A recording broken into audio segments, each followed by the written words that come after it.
Hey, good morning, everybody. We're going to start here on part 4 of Freemasonry and Catholicism. Forgot what the title was for a second there. We're on chapter 4 here, Casting the Molten Sea. And real quick, I want to address a comment from the comment section on, I think it was left on chapter 1 of this book.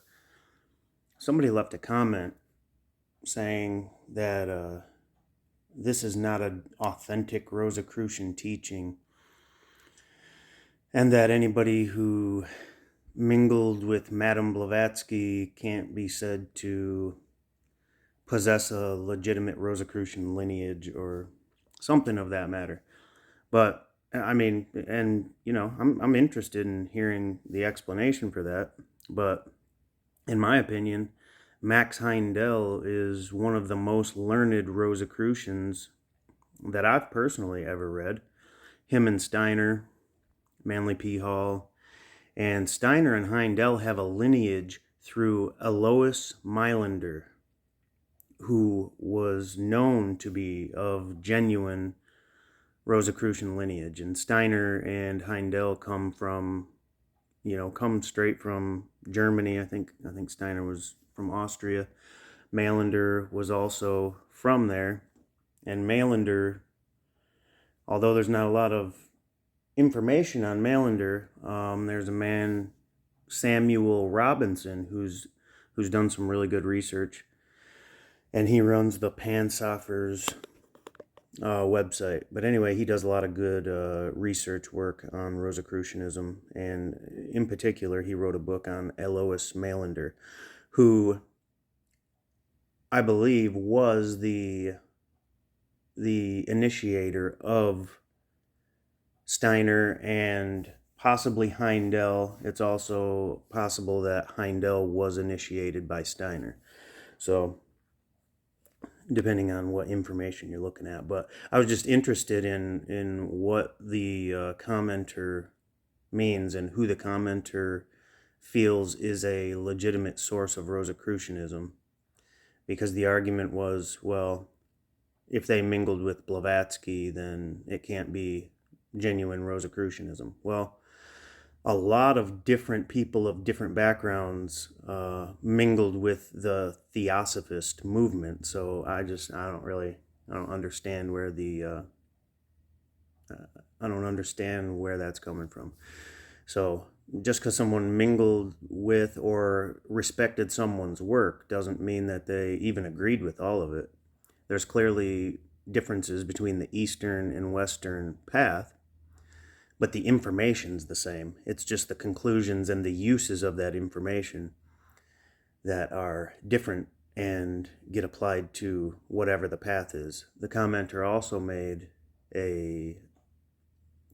also commented that the legitimate Western esoteric tradition is Egyptian alchemy and something. I can't remember exactly the word that was used, and it's a very specific thing. Well, it's like, yeah, I mean, alchemy is of the Western esoteric tradition. So is Kabbalah. So is tarot. So is, I mean, and yeah, they've all got a common origin in the cosmos. But that, I don't know. That's just, to me, it's a bad argument. It needs to be elaborated on. But thank you for the comment and everything. I am interested in who you think is a legitimate Rosicrucian. Would you consider Paracelsus to be a legitimate Rosicrucian?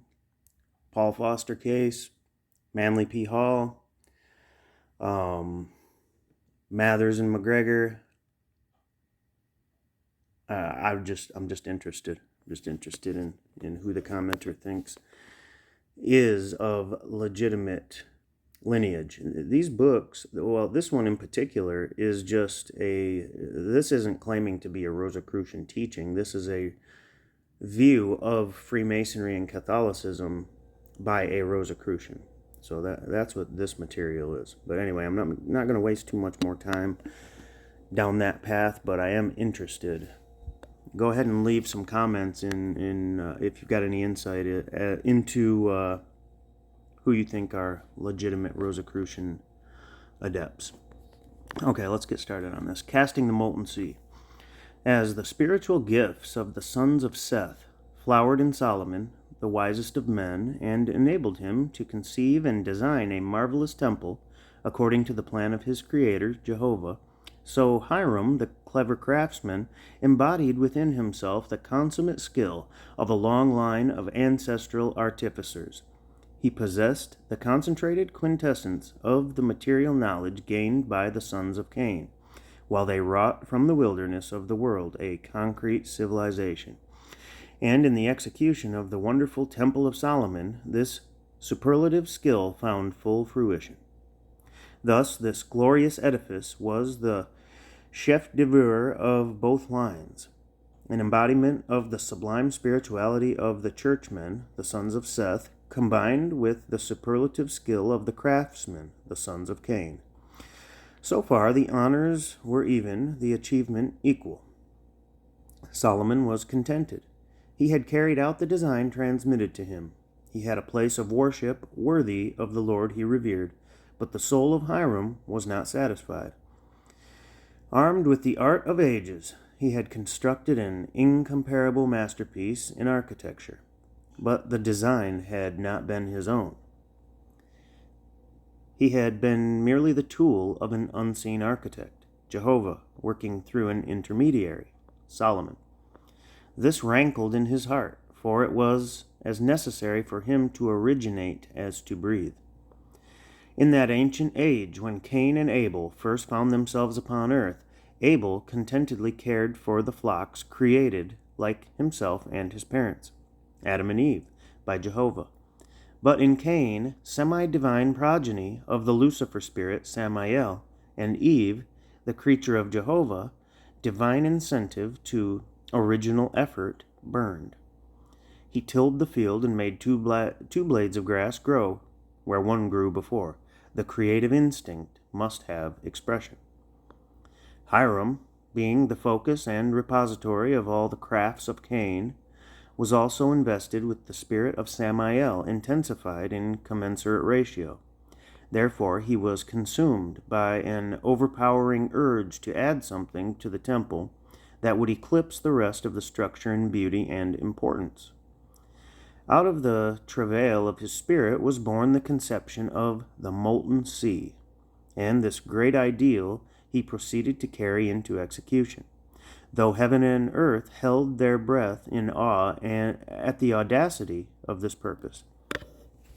The Bible gives very little information about the molten sea.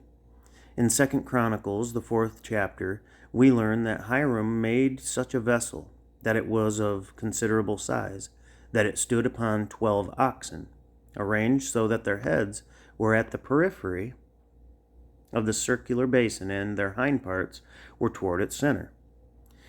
It was intended solely for use by the priests.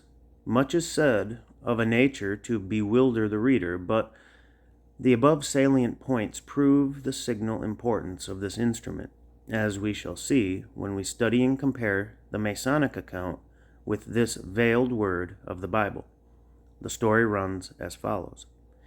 When Hiram had about completed the temple, he commenced to cast the various vessels required in the service, according to designs made by Solomon as agent of Jehovah.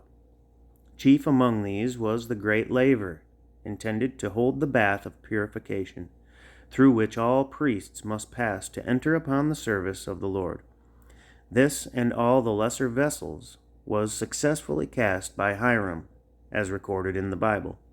But there is an important distinction between the vessel and the molten sea, which it was designed by Hiram to contain, and until that had been successfully poured, the vessel was without virtue, so far as purifying properties were concerned. It could no more cleanse the sin-stained soul that bathing in a dry basin can wash the body. Let me say that again. It could no more cleanse the sin-stained soul than bathing in a dry basin can wash the body. Nor could Solomon speak the word, the formula for this wonderful work.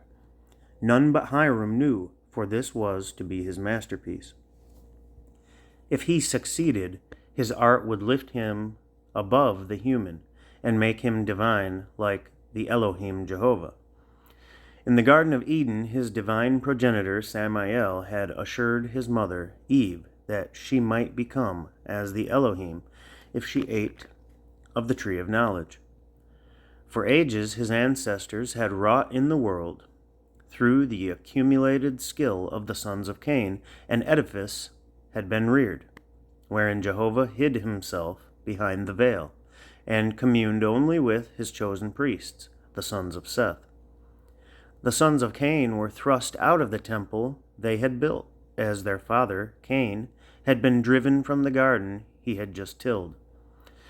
This Hiram felt to be an outrage and an injustice, so he applied himself to prepare the means whereby the sons of Cain might rend the veil and open the way to God for whosoever will. To this end he sent messengers over the world to collect all the metals with which the sons of Cain had ever wrought. With his hammer, he pulverized them and placed them in a fiery furnace to extract by alchemistry from each particle the quintessence of knowledge derived in the experience of working with it. Thus, the combined quintessence of these various base metals would form a spiritual sublimate of knowledge incomparable in potency, valuable beyond all earthly things. Being of ultimate purity, it would contain no color, but resemble a sea of glass, and whoever should lave in it would find himself endowed with perpetual youth. No philosopher could compare with him in wisdom. This white stone knowledge would even enable him to lift the veil of invisibility and meet the superhuman hierarchs who work in the world with a potency undreamt of by the masses. Masonic traditions tell us Hiram's preparations were so perfect that success would have been assured, had not treachery triumphed. But the incompetent craftsmen whom Hiram had been unable to initiate into the higher degrees conspired to pour water into the vessel cast to receive the molten sea, for they knew that the son of fire was unskilled in manipulation of this element, and could not combine it with his wonderful alloy. Thus, by frustrating his cherished plan and spoiling Hiram's masterpiece, they aimed to revenge themselves upon the master. Solomon had been privately informed of the nefarious plot, but jealousy, on account of the Queen of Sheba, bound his tongue and stayed his arm, for he hoped that when the ambitious plan of Hiram failed, the affections of the queen would turn from his humiliated rival to himself.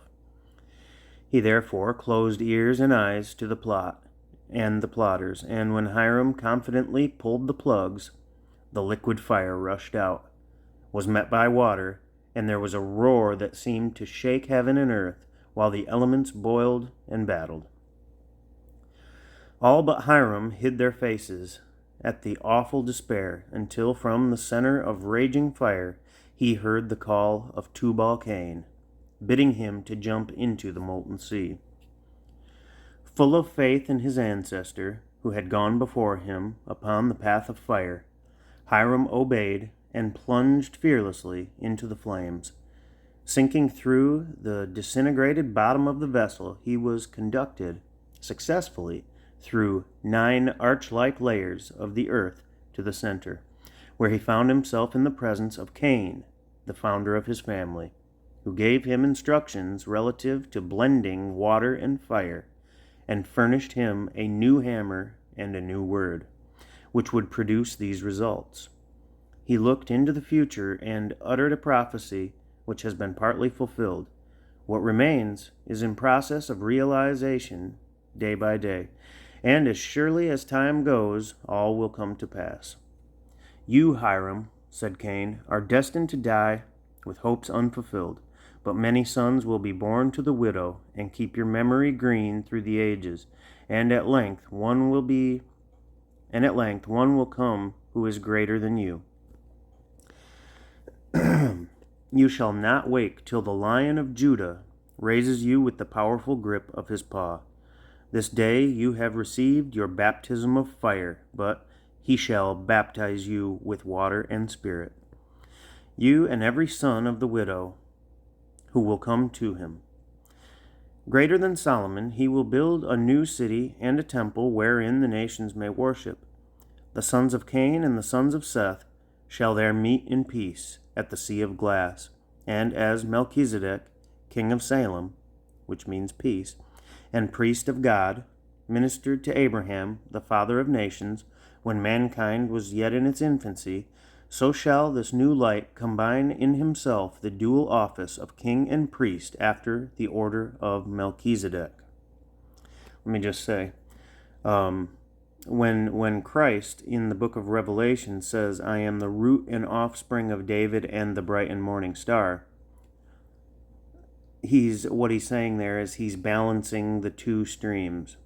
Remember, we talked about Christ is the balance between the Luciferian and the Jehovan, right? Christ is the balance between fire and water.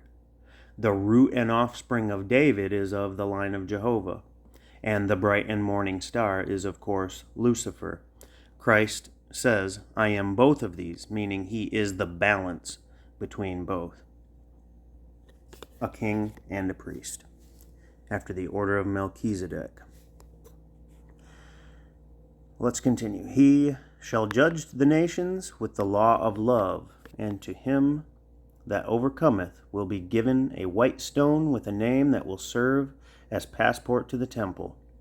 There he may meet the king face to face. Hiram was again conducted to the surface of the earth as he walked from the scene of his shattered ambition, the conspirators set upon, and fatally wounded him. But before he expired, he hid the hammer and disc upon which he had inscribed the word. This was never found until ages later, when Hiram, the widow's son, was reborn as Lazarus and became the friend and pupil of the Lion of Judah, who raised him from death through initiation. When the hammer was found, it had the shape of a cross, and the disc had become a rose. Therefore, he took his place among the immortals under the symbolical name Christian Rosenkreuz. He founded the Order of Temple Builders, which bears his name, and in that order aspiring souls are still instructed how to fuse the base metals and to make the white stone. The symbology of the foregoing will be explained in the following chapters. And that's it for that one. That was a short chapter, guys. Okay, go ahead, like, subscribe, share with those who you think are seeking. Do not share with those who are not already seeking, because you'll just cause yourself pain. Anyway, that's going to do it now. I'll probably be back later and do this next chapter. That's it, guys. Thanks again. Take care.